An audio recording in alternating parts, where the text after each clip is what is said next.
আমি নিজে একজন আড়তদার, আমি নিজে আড়তদার হয়ে আজও আমি আধা কেজি ওজন একটা মাছ খেতে পারিনি, তো সাধারণ মানুষ কিভাবে খাবে? ইলিশের ভরা মৌসুম, পুরো আড়ত যখন সরগরম থাকার কথা ছিল হাঁক ডাকে, তখন আড়তদাররা অলস সময় পার করছেন শুয়ে বসে। এ চিত্র লক্ষ্মীপুরের কমলনগর উপজেলার মাতব্বর হাটঘাটের।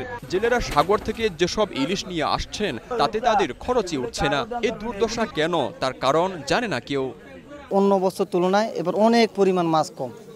এর ভিতরে যেগুলো এই দুর্ভিক্ষের ভিতরে আছি, আমরা ব্যবসায়ীরও একটু মানে অনেক দুর্ভিক্ষের আছে, লসে আছি।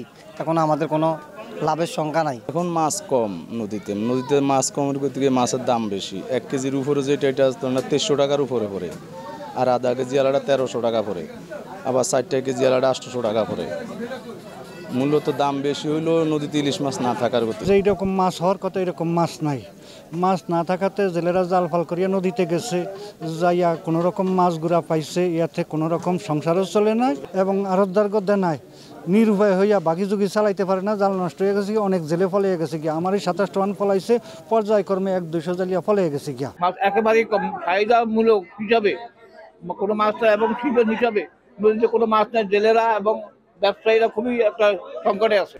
কিছুক্ষণ পরপর এক বুক হতাশা নিয়ে নৌকা ভিড়ছে ঘাটে। 3 থেকে 5 দিন সমুদ্রে কাটিয়ে তেল পুড়িয়ে যে মাছ নিয়ে আসছেন জেলেরা, তা চাহিদার তুলনায় খুবই কম। মাছ বিক্রি করে যে টাকা আসছে তা দিয়ে ধার দেনায় শোধ হচ্ছে না।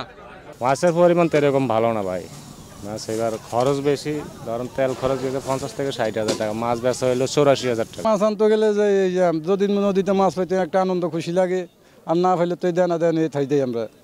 এখন এবার কি অবস্থা, এবার দেনা থাকবে না? এবারকার দেনা আছে একটা 3-4 লাখ টাকা করে। গতবার কাতার মাছ নাই, দেনা মেনা করে জাল সাবার করছি, কোনো প্রকার লাভ না। আপনার টোটালে মাছ নাই, 10 দিনে যে মাছ ধরছি মোটা তেলের পয়সা হইব। নৌকা থেকে মাছ নামানোর সাথে সাথেই হুমড়ি খেয়ে পড়ছেন পাইকাররা। চাহিদার তুলনায় মাছ কম থাকায় দামও বেশ চড়া। এ কারণে দামে মেলাতে না পেরে হতাশ হয়ে ফিরে যাচ্ছেন খুচরা ক্রেতারা। যে মাছ আসতেছে, কেউ 2-4টা মাছ নিয়ে আসতেছে, কোনো জেলে কেউ 10টা নিয়ে আসতেছে। মাছের সর এবং দাম অনেক বেশি।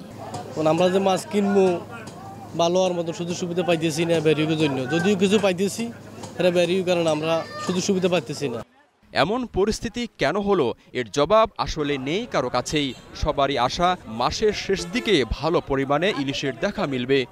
অমাবস্যার 4র্থ-5ম দিন থেকে তারা মাছ পাওয়ার সম্ভাবনা আছে। যখন পানিটা একটু টান ধরবে, কমা শুরু করবে, তখন একটা পাওয়ার সম্ভাবনা আছে। তারপরে পূর্ণিমা জো আছে, আর একটা অমাবস্যার জো তারা পাবে। আর ইলিশ মাছটা আসলে যখন যদি উঠে আসে, ঝাঁকে ঝাঁকে উঠে আসে, তখন দেখা যাচ্ছে যে একটা দই কিন্তু যথেষ্ট হয়ে যায়। এরকমও আমাদের ইতিহাস আছে যে এক নৌকা 30 লাখ টাকার মাছ বিক্রি করছে।